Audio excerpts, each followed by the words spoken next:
Friends, welcome back to our channel. 6ാം ക്ലാസ്സിലെ എല്ലാ കൂട്ടുകാർക്കും പുതിയൊരു വീഡിയോയിലേക്ക് സ്വാഗതം. 6ാം ക്ലാസ്സിലെ അടിസ്ഥാന പാഠാവലിയിലെ 1ാമത്തെ പാഠഭാഗമാണ് ഇന്ന് നമ്മൾ ഡിസ്കസ് ചെയ്യുന്നത്. അപ്പോൾ നമ്മൾ നേരെ പാഠഭാഗത്തിലേക്ക് കിടക്കാം. നിങ്ങളുടെ കേരള പാഠാവലി, അതുപോലെ തന്നെ basic science, social science, English തുടങ്ങിയ എല്ലാ വിഷയങ്ങളും നമ്മൾ അപ്ലോഡ് ചെയ്തിട്ടുണ്ട്. അപ്പോൾ ആവശ്യമായിട്ടുള്ള കൂട്ടുകാർ പോയി കാണുക. താഴെ ഡിസ്ക്രിപ്ഷനിൽ അതിൻ്റെ ലിങ്ക് കൊടുക്കുന്നതാണ്.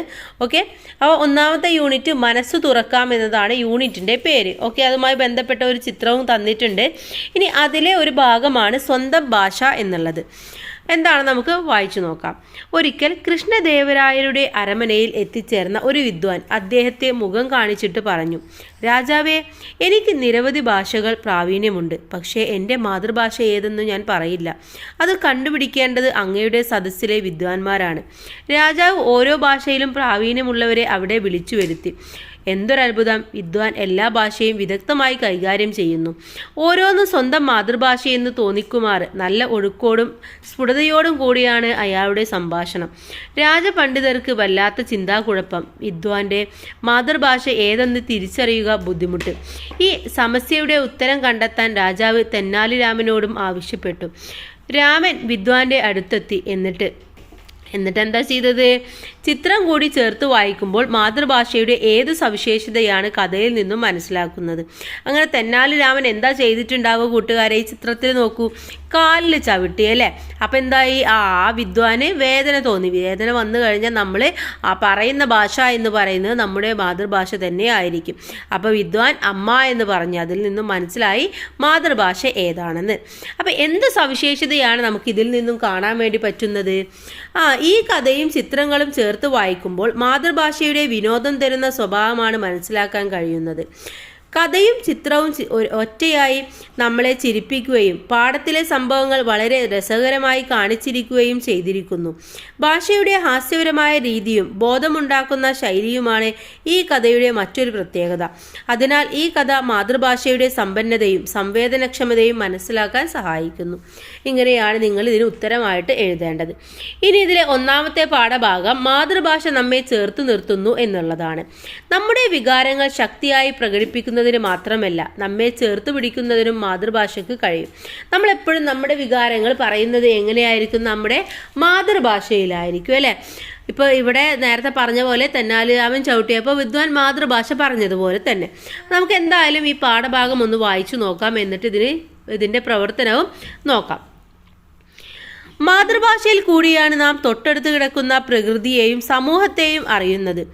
കാണുന്നതിനെയും കേൾക്കുന്നതിനെയും സ്പർശിക്കുന്നതിനെയും മണക്കുന്നതിനെയും രുചിക്കുന്നതിനെയും നാം കുട്ടിക്കാലത്ത് പേരിട്ട് വിളിച്ച് മനസ്സിലാക്കുന്നു. അവിടെ വസ്തുക്കളുടെ ആശയം മാത്രമല്ല, അവയുടെ അനുഭവം കൂടി നാം അറിയുന്നുണ്ട്. അമ്മ എന്ന് പറയുമ്പോൾ അമ്മയുടെ ശരീരം മാത്രമല്ല, അമ്മയോടുള്ള സ്നേഹം കൂടി ആ വാക്ക് നമ്മുടെ മനസ്സിലേക്ക് കൊണ്ടുവരുന്നുണ്ട്. മാതൃഭാഷയിലെ വാക്കിൽ അർത്ഥം മാത്രമല്ല, ഭാവവും കൂടിയുണ്ട്. ഇടി എന്ന് കേൾക്കുമ്പോൾ പേടിയും, നിലാവ് എന്ന് കേൾക്കുമ്പോൾ കുളിർമയും അനുഭവപ്പെടുന്നു. അനുഭൂതി ലോകവുമായി ചേർന്നു നിൽക്കുന്നത് മാതൃഭാഷയാണ്. വികാരങ്ങളെ ഉൾക്കൊള്ളാൻ കഴിയണമെങ്കിൽ അവ ഏറ്റവും ആഴത്തിൽ പതിയുന്ന ഭാഷയിൽ തന്നെ വേണം.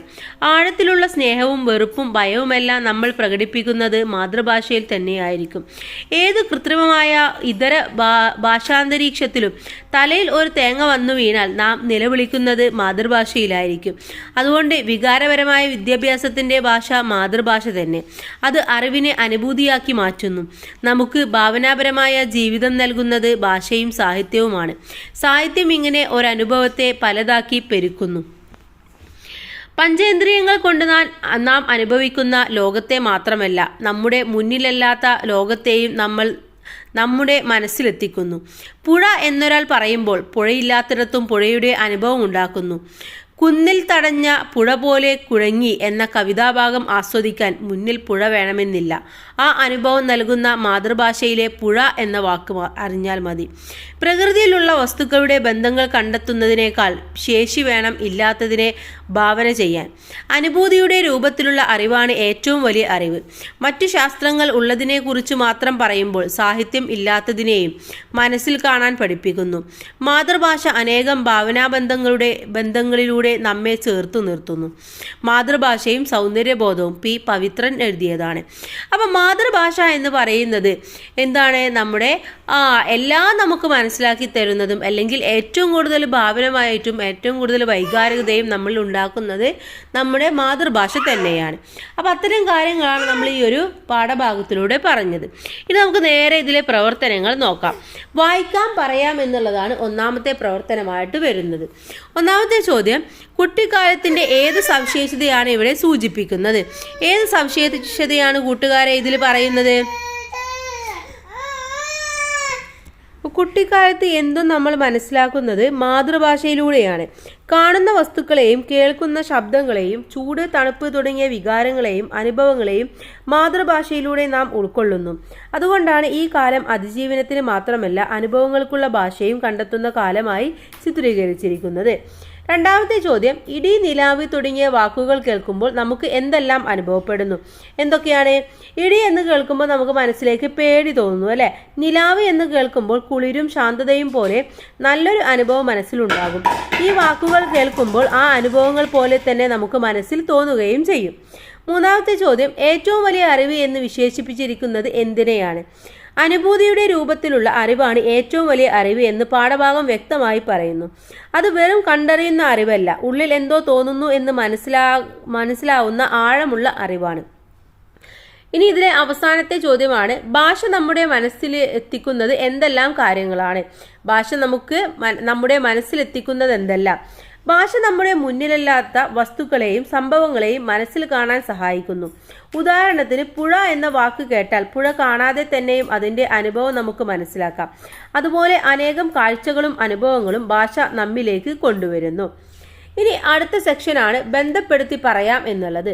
പുഴ എന്നൊരാൾ പറയുമ്പോൾ പുഴയില്ലാത്തിടത്തും പുഴയുടെ അനുഭവം ഉണ്ടാകുന്നു. ഇതുപോലെ ചില അനുഭവങ്ങൾ കാഴ്ച, കേൾവി, മണം, രുചി, സ്പർശം എന്നിവയുമായി ചേർത്ത് പറയാമോ എന്നാണ് ചോദിച്ചിട്ടുള്ളത്. അപ്പോൾ കാഴ്ചയിൽ നമുക്ക് എന്ത് പറയാൻ വേണ്ടി പറ്റും?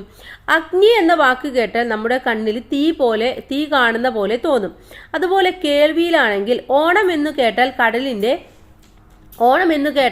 കടലിൻ്റെ ഇരുമ്പവും മുഴക്കവും കാതുകളിൽ മുഴങ്ങും. ഇനി മണമാണെങ്കിലോ, ചന്ദനക്കാറ്റ് എന്ന് എഴുതുമ്പോൾ തന്നെ അതിൻ്റെ മധുരമായ മണം നമ്മൾ അനുഭവിക്കുന്നതായിട്ട് അറിയാൻ വേണ്ടി പറ്റും. സ്പർശം, മഴത്തുള്ളി എന്ന് കേട്ടാൽ തണുത്ത വെള്ളം കവിളിൽ പതിയുന്നത് പോലെ തോന്നും. രുചി, പായസം എന്നൊരാൾ പറയുമ്പോൾ അതിൻ്റെ മധുരം നാവിലേക്ക് ഊറി വരികയും ചെയ്യും. അപ്പം ഇത്തരത്തിൽ നമുക്ക് ഓരോ ജ്ഞാനേന്ദ്രിയങ്ങൾ കൊണ്ടും നമുക്ക് മനസ്സിലാക്കാൻ സാധിക്കുന്നതാണ്. അടുത്തത്, കാണാത്തത് കാണാം. ഒരു കാരണവും കൂടാതെ എപ്പോഴും പരാതി പറയുന്ന ചിലരുണ്ട്. അവർക്ക് ഒരു കാരണം കിട്ടിയാലോ മോങ്ങാനിരുന്ന നായയുടെ തലയിൽ തേങ്ങ വീണത് പോലാകും. ഇവിടെ നായയെക്കുറിച്ചോ തേങ്ങയെക്കുറിച്ചോ അല്ല, ചില ആളുകളുടെ പ്രത്യേക സ്വഭാവത്തെക്കുറിച്ചാണ് പറയുന്നത്. കുഞ്ചൻ നമ്പ്യാരുടെ തുള്ളൽ കവിതയിലെ സാന്ദർഭികമായി പറഞ്ഞ വരി നോക്കൂ. പാണ്ഡൻ നായയുടെ പല്ലിന് ശൗര്യം പണ്ടേ പോലെ ഫലിക്കുന്നില്ല. ഇതിപ്പോൾ ചൊല്ലായി തീർന്നിട്ടുണ്ട്. ഈ ചൊല്ല് പാണ്ഡൻ നായയുടെയോ പല്ലിയെയോ ശൗര്യത്തെയോ അല്ല, പരാമർശിക്കപ്പെട്ട വ്യക്തി വന്നു ചേർന്ന ശക്തി കുറവിനെയാണ് സൂചിപ്പിക്കുന്നത്. ഇനി തുടർന്ന് കൊടുത്തിട്ടുള്ള ചൊല്ലുകളിലെ പരിചിത വസ്തുക്കളും അനുഭവങ്ങളും ചൊല്ലുകൾ മനസ്സിലുണ്ടാക്കുന്ന ആശയവും കണ്ടെത്തി പട്ടിക പൂർത്തിയാക്കാനാണ് പറഞ്ഞത്. പഴഞ്ചൊല്ല്, പാണ്ഡൻ നായയുടെ പല്ലിന് ശൗര്യം പണ്ടേ പോലെ ഫലിക്കുന്നില്ല. അവിടെ പരിചിതമായ വസ്തുക്കൾ എന്തൊക്കെയാണ്? നായ, പല്ല്, ശൗര്യം എന്ന് പറഞ്ഞാൽ കരുത്ത്. മനസ്സിലുണ്ടാക്കുന്ന ആശയം എന്താണ്? ഒരു കാലത്ത് കരുത്തനായിരുന്നുവെങ്കിലും ഇപ്പോൾ അയാളുടെ ശക്തി വേണ്ടത്ര ഫലിക്കുന്നില്ല എന്നതാണ് അർത്ഥമാക്കുന്നത്. രണ്ടാമത്തേത്, ഗതി കെട്ടാൽ പുലി പുല്ലും തിന്നും എന്നതാണ്. അവിടെ പരിചിതമായ വസ്തുക്കള് പുലി, പുല്ല്, തിന്നൽ, ഇത് മൂന്നുമാണ്. ഇനി മനസ്സിലുണ്ടാക്കുന്ന ആശയം എന്താണ്? ഒരാൾ വലിയ കഷ്ടത്തിലായാൽ ആലോചനയില്ലാതെ എന്തും ചെയ്യാൻ തയ്യാറാകും എന്നതാണ്. അടുത്തത്, മുഴുവൻ കൈയും നിറയെ തേനും എന്നുള്ളതാണ്. അവിടുത്തെ പരിചിതമായ വസ്തുക്കൾ കൈ, തേൻ എന്നുള്ളതാണ്. മനസ്സിലുണ്ടായ ആശയം ഒരാൾക്ക് എല്ലാം ഒരുമിച്ചുള്ള ആനന്ദം ലഭിക്കുന്നത് എന്നുള്ളതാണ് അർത്ഥമാക്കുന്നത്. ഇനി ഇത്തരത്തിലുള്ള പഴഞ്ചൊല്ലുകൾ നിങ്ങൾ കണ്ടെത്തി വിശദീകരിക്കാനാണ് പറഞ്ഞിട്ടുള്ളത്. അടുത്തത്, ഹൃദയത്തിൻ്റെ ഭാഷ എന്നുള്ളതാണ്. വൈക്കം മുഹമ്മദ് ബഷീറിൻ്റെ പാത്തുമ്മായുടെ ആട് എന്ന നോവലിലെ ഒരു ഭാഗം വായിക്കാം. അബ്ദുൽ ഖാദർ ഒരു സ്കൂൾ മാസ്റ്ററായിരുന്നു, വലിയ വ്യാകരണക്കാരനും. പണ്ടൊരിക്കൽ ഇവൻ ഉമ്മയോട് പറഞ്ഞു, മാതാവേ, കുറച്ച് ശുദ്ധജലം തന്നാലും. അന്ന് ഉമ്മ ചോറ് വിളമ്പുന്ന വലിയ തവി കൊണ്ട് തല്ലി. ബാപ്പ അവനെ ആശ്വസിപ്പിച്ചു. നീ അങ്ങനെ പറഞ്ഞാൽ മതിയടാ, നീ എന്നെ എന്തെന്ന് വിളിക്കും? പിതാവെന്ന്. ഇത് കേട്ടപ്പോൾ തവി കൊണ്ട് ഉമ്മ ഒന്നുകൂടി കൊടുത്തു. പിന്നെ അവൻ ഉമ്മ എന്നും ബാപ്പ എന്നുമേ വിളിച്ചിരുന്നുള്ളൂ. മാതാവേ എന്നും പിതാവേ എന്നും വിളിക്കുമ്പോൾ ഉമ്മ തവി കൊണ്ടടിക്കാൻ കാരണം എന്തായിരിക്കും? എന്തുകൊണ്ടാണ്? അവൻ ഉപയോഗിച്ച വാക്കുകൾ വളരെ ഔപചാരികവും അകലമുള്ളതുമാണ്. വീട്ടിലുള്ള സ്നേഹബന്ധം നാടകീയത ഇല്ലാത്ത ഭാഷയിൽ പറയുന്നതാണ് നല്ലത്. മാതാവേ, പിതാവേ എന്നൊക്കെ പറഞ്ഞപ്പോൾ ഉമ്മക്കും ബാപ്പക്കും അത് അന്യമായി തോന്നി. അതുകൊണ്ടാണ് ഉമ്മ തവി കൊണ്ട് അടിച്ചത്. രണ്ടാമത്തെ ചോദ്യം, നിങ്ങൾ മാതാപിതാക്കളെ എന്താണ് വിളിക്കാറുള്ളത്? കൂടുതൽ സ്നേഹം തോന്നുമ്പോൾ നിങ്ങൾ എങ്ങനെ വിളിക്കുമെന്ന് ചർച്ച ചെയ്യാനാണ്. നിങ്ങൾ എന്താണോ വിളിക്കുന്നത് എന്ന് നിങ്ങൾ എഴുതി കൊടുക്കുക. ഇവിടെ ഞാൻ എഴുതിയത്, ഞാൻ അമ്മയെ അമ്മ എന്നും അച്ഛനെ അച്ഛ എന്നും വിളിക്കും. എപ്പോഴെങ്കിലും കൂടുതൽ സ്നേഹം തോന്നുമ്പോൾ എൻ്റെ അച്ഛ, എൻ്റെ അമ്മ എന്നിങ്ങനെ വിളിക്കുന്നത്. ചിലപ്പോൾ ചേട്ട, കുഞ്ഞു അമ്മ എന്നൊക്കെ സ്നേഹത്തോടെ വിളിക്കുമെങ്കിലും മാതൃഭാഷയിലുള്ള ഈ വിളികൾക്ക് ഉള്ള താളവും സ്നേഹവുമാണ് മനസ്സിൽ ആഴത്തിൽ പതിയുന്നത്. ഓക്കെ, ഇനി നെൽസൺ മണ്ടേലയുടെ വാക്കുകളാണ് ഇവിടെ തന്നിട്ടുള്ളത്. നിങ്ങൾ ഒരാളോട് അയാൾക്ക് മനസ്സിലാകുന്ന ഭാഷയിൽ സംസാരിക്കുമ്പോൾ അയാളുടെ തലച്ചോറിൽ കിടക്കുന്നു. അയാളുടെ സ്വന്തം ഭാഷയിൽ സംസാരിക്കുമ്പോൾ അയാളുടെ ഹൃദയത്തിലേക്ക് കടക്കുന്നു. അപ്പോൾ മാതൃഭാഷ എന്ന് പറയുന്നത് അത്രയും പ്രാധാന്യമുള്ള ഒന്നാണെന്ന് മനസ്സിലാക്കുക. അപ്പോൾ ഈ പാഠഭാഗം കഴിഞ്ഞു. ഇനി അടുത്തതായിട്ട് തായ്മൊഴി പീലികൾ എന്നുള്ളതാണ്. നമുക്ക് അടുത്ത വീഡിയോയിൽ ഡിസ്കസ് ചെയ്യാം. അപ്പോൾ എല്ലാ കൂട്ടുകാർക്കും താങ്ക്സ് ഫോർ വാച്ചിങ്.